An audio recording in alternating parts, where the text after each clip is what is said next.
What's up, everybody? Today I am here to talk about how to beat the new number one deck, in my opinion, Launch. This is going to be a quick video, but it will be the shell of what I would like to use to beat other Launch players in a best of one format. This is the actual deck I'm going to play this coming Saturday, the 20th, I believe it is. Unless I have the wrong date for, I think it's Tri Custom. Is the name of the company that makes the mats. So they have some beautiful woman mat. And so I signed up because I have nothing better to do. So I might as well play in it. And there's some cool guys. So it'll be fun. It's a pretty simple list for best of one. In best of one, you want to be a mid-range with the ability to kill in one turn. That's the general strategy. So we're going to explain why this is such a good deck.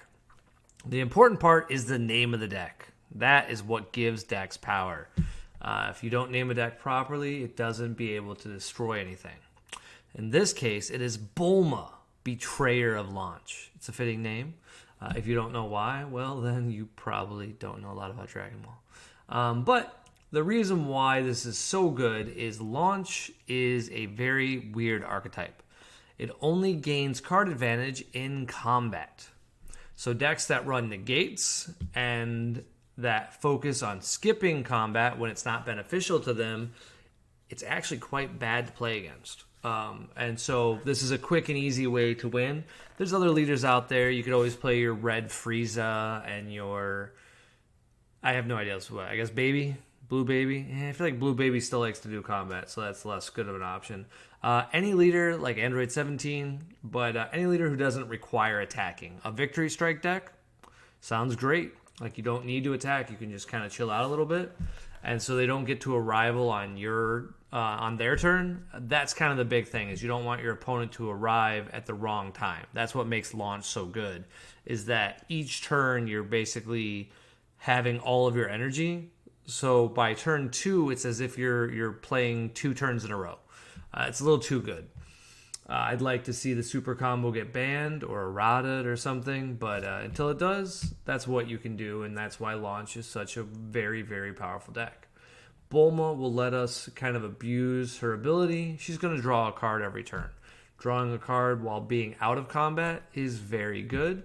And then once we flip over, she's going to draw 2 cards. It's important, though, because she's actually going to be the proper size to battle with Launch. So that's kind of cool, because she can still attack without comboing, and she can still do damage. So when the time comes, she's very good to finish out the game. So I'm going to show you a few tricks real quickly. Like I said, this is the shell. You can always improve upon it. You'll notice I'm not running a crazy amount of cards. I think, just to click over to see it real quick, I think I'm running 56. Okay, so there's some room. If you're running Bulma, you do want to run more cards than less, because once you do flip, and hopefully you flip quickly, you'll find that on your backside, you're drawing 2 a turn, and every turn, if you can do that consistently with all the other draw mechanics in your deck, decking out's pretty easy if you only run 50. So most Bulma decks will run more, and since we're running Piccolo Jr. as our primary unison, we want to avoid that. So going right into the meat and potatoes of it, Piccolo Jr. is how I plan on winning most of my games. This should be a 4 of. For some reason, I only have 3 SRs. I sent all my SPRs to Beckett, so I don't have any, and I'm playing the event on Saturday. So I'm just going to run it like this. The optimal build is 4 and 1. I'm going to do 3 and 2. I'm sure it'll bite me in the butt sometime where I won't have the proper one, but that's okay. Like I said, it's a kind of a fun event. This is an amazing unison because it just draws a card. It gets to fit our theme where I can drop it on turn 2, draw a card, and then draw another card thanks to my unison. So 2 good card advantage, and then I can just pass the turn versus Launch. If anybody has energy up, like Yellow Mecha or any of those kind of decks, I can just be like, nope, I don't want to deal with your apes and all the other stuff you guys can do. We can just chill out and just enjoy having Piccolo Jr. Why this deck is so good is then once you have a unison online, you have Yamcha. Yamcha is an amazing card. It just does everything you want it to do in this deck because it negs your opponent's battle cards by 15k, but it's also going to be a blocker after. That's a huge advantage in this kind of archetype because we get to slow down our opponents and we get to prevent life damage when it's relevant. He'll eventually become a blocker and an attacker as well if we ever want, because he is still a 15k and he's not unique. So it's possible you could get a board of 2 or 3 of these throughout a few turns. If you notice that launch is like arriving on your turn once you start attacking, you could play one during your turn, neg their card. There's a lot of synergy and good effects I like. Since this is best of 1, you'll see some weird cards that I'm running. We'll talk about them. Videl isn't like a requirement for this deck, and I'm only running 2. I do have more of these. It's not due to the same issue. I don't like running that many negates, and I wanted to make room for a few others. It's probably a mistake to run this few of Videl, but I made room for it with Shu that I'll talk about shortly. And then once again, before I move on, this Unison's pretty cool because the -1 lets you attack battle cards in active mode. It's very relevant because we do have a combo with Yamcha, and we'll talk about that shortly, but I didn't want to gloss over it, but I kind of did. So going on, Browning Crown of Retribution, you'll see it's just a 1 of. It's a really cool card in Bulma because it'll become a blocker after. But it's a 1 energy. If you're playing against blue, if you're playing against yellow, you can see their hand when they keep 2 energy open and kind of punish them for it, which is always a good strategy to have. Once again, best of 1, so Mai's got to be main. Mai's a great Earthling because she draws a card, and then she becomes a blocker with Barrier. She also will disrupt your Invoker decks, your baby decks, all those kind of things main. So just all around solid card. When you're going for damage, you'll be able to super combo her into play, draw a card, then combo her. It's probably one of my preferred plays. And so it's just nice. Because I'm running red, of course am running Intensifying Power Trunks. But you could run Kaba in this deck as well. I just like the critical because this deck doesn't deal a bunch of damage until it's ready to kill your opponent. So it's very advantageous to attack with like an Intensifying Trunks on your turn 3. Then have like a Videl in your hand and something else so that way you can attack with critical. If they choose not to take the damage, negate, protect the life, and then protect the card, and then attack with it again, play a Mercenary Tau, and then once you're depriving your opponent of enough cards, then your card advantage can help you win. Wolfgang Fist is kind of that same idea. Once you have a Unison in play, it becomes a very good removal for small strategies. So if your opponent has like blue, it's very good against a lot of 15Ks. Even green, lots of 15Ks, a few 10Ks. It's just a nice free negate. You're going to have card advantage, so you might as well use it. Because this isn't a Earthling deck, it's a mixture.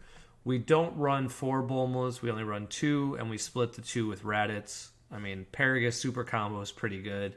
And you actually do want to put certain cards at the bottom of your deck. Like, you might want Food of the Dark Banisher later on in the game. If your opponent makes you shuffle, or an effect. I'm trying to think if there's actually a way to shuffle your deck to see if it matters. I don't see anything, so probably it won't matter 99% of the time. But you never know. Could be relevant. But the draw 2 effect on a 10K is just, it's pretty much the staple if you're not going to run dual color now. You always want these. I'm still amazed at their pricing. Like, I think they're still very affordable in comparison to when we used to have to buy Paraguses when they were promos. So thank you, Bandai, for not making this promo. We have Mercenary Tau, once again, more critical, and once you have a board, it's free to cast. What's really cool about this guy is, generally speaking, he's just a vanilla 15k after the turn you use critical, with still unique. But at least in this deck, he can have blocker after, so not like a dead card. We've got Bulma at 4, not 2, not 3. She's at 4. In best of 1, this card is how I'm going to win.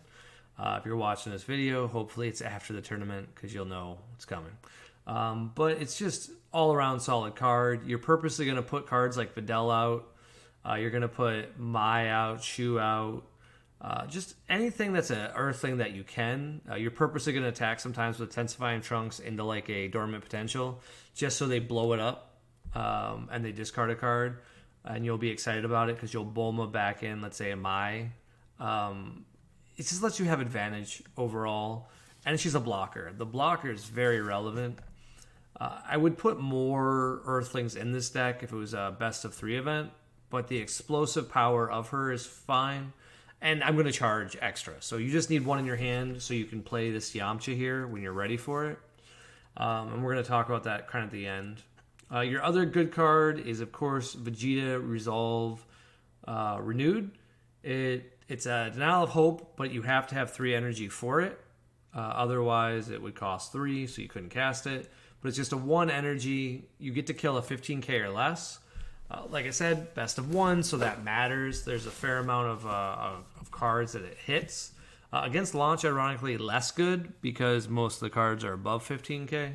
But there's a few that you might play, and it's a blocker after. That blocker ability is nice. It just makes you have more utility after. So you can deprive them of a card and protect your life if it matters, or just keep building that board, because at a certain point, we're going to play Pan. You'll notice 4 copies of King Piccolo, the new ruler. It's free to cast. It'll go away at the end of the turn. It can't be blocked. It's a 20k. It's a very good double striker, and it's the reason why I think red is so good right now. We run 2 Cease to Exist. It's relevant over running, let's say, 4-star ball. It's red energy. Red energy is very relevant thanks to the Raditz. But more importantly, it's just an overall ability to kill decks like Invoker and anything else where they need the barrier cards. I can't think of any that really matter besides like Majin Vegeta. I've seen a few of those type of decks that will purposely cast their 3-drop, have it have barrier, and then pass the turn if they know they can't kill me that turn because I have too many blockers. But they want to stop me from like milling them out or something. I've had a few people do that. So I could see that. Like, that's not the worst thing ever to kill them on turn 3. But really, we're just using it for that plus 5k. Oop, we don't need to see that. All right, so plus 5k is the important part because we are running Heartfelt. So any of our 20ks can get powered up. And then as a result, we awaken, we have a Heartfelt. And Heartfelt in best of 1 is an amazing card. It's got triple strike, and it has an offering, allowing us to close out games we shouldn't have to normally. You can always charge 2 of these if you actually want to cast it, but it's a 10k when you want a combo with it otherwise. We got Chain Attack Trunks because we are running Intensifying Trunks. This deck has a cute little trick.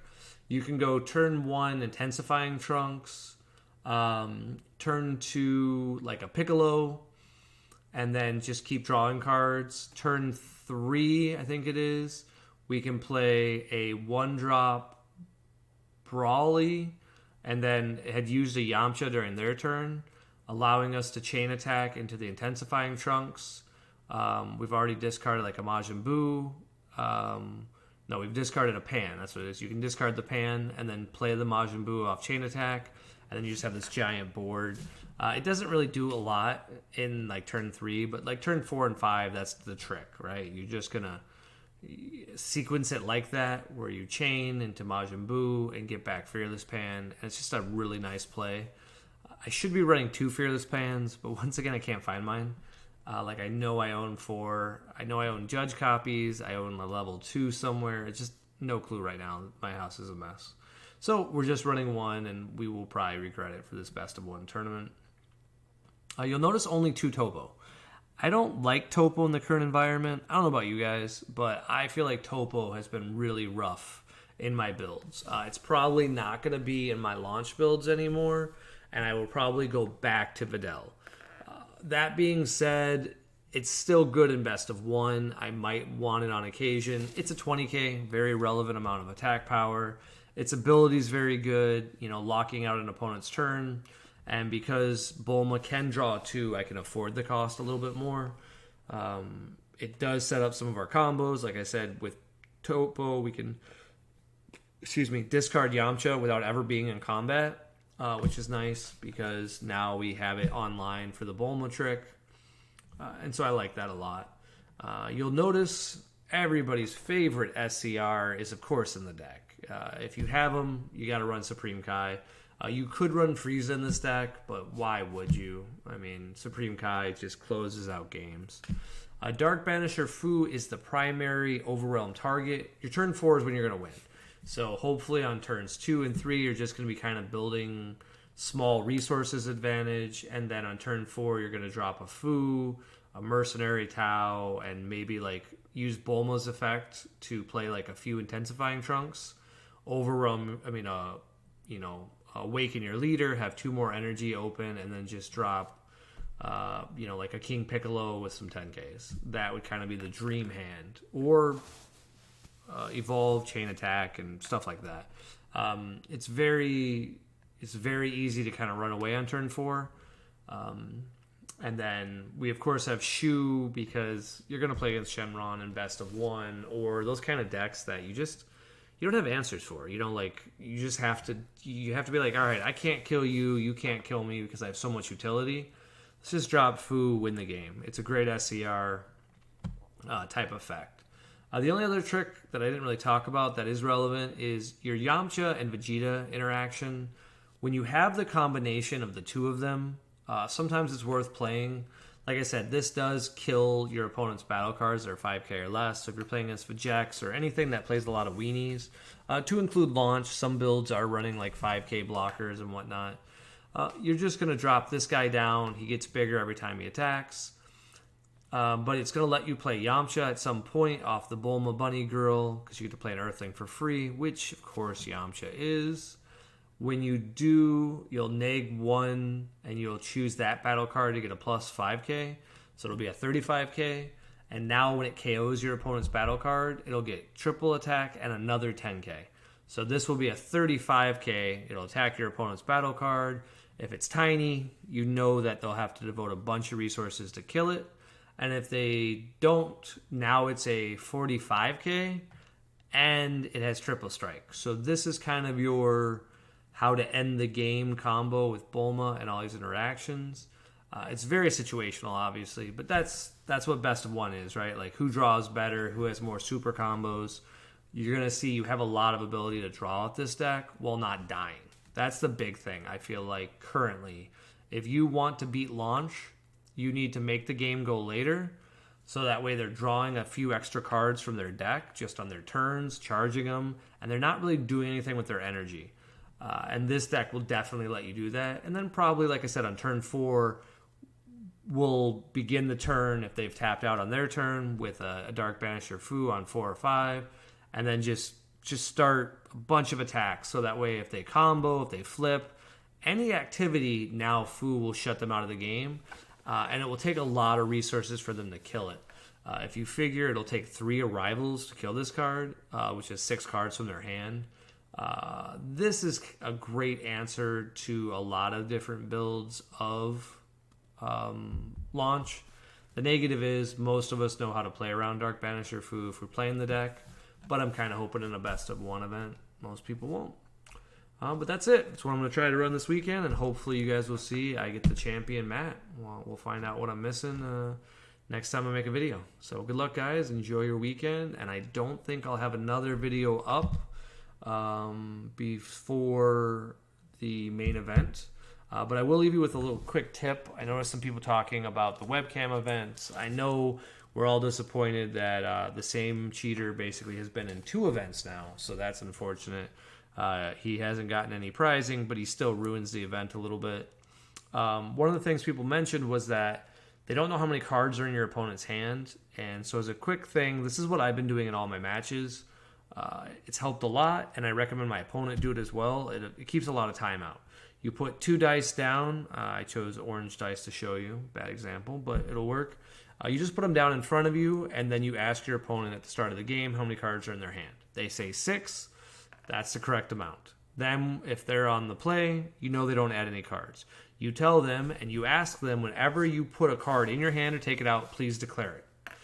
This is, I think, the best way to do webcams forward, and I feel like it should be the standard.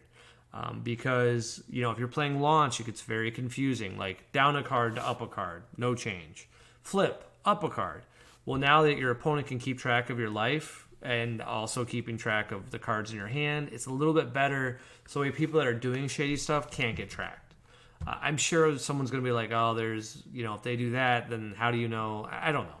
It's not perfect, but it has resulted in a few times where I've been able to say, well, now we have a problem because I just asked you if you had 6 cards in your hand, and then now you're saying 8. And we've double-checked the dice before the attack. Nothing's changed. And they're like, oh, you're right. I must have drawn an extra card. And then we can call a judge in, and we kind of have proof. But like I said, it's not the best policy. I obviously want to get back to playing in real life. Real life is so much easier. But we're not there yet. See you guys soon.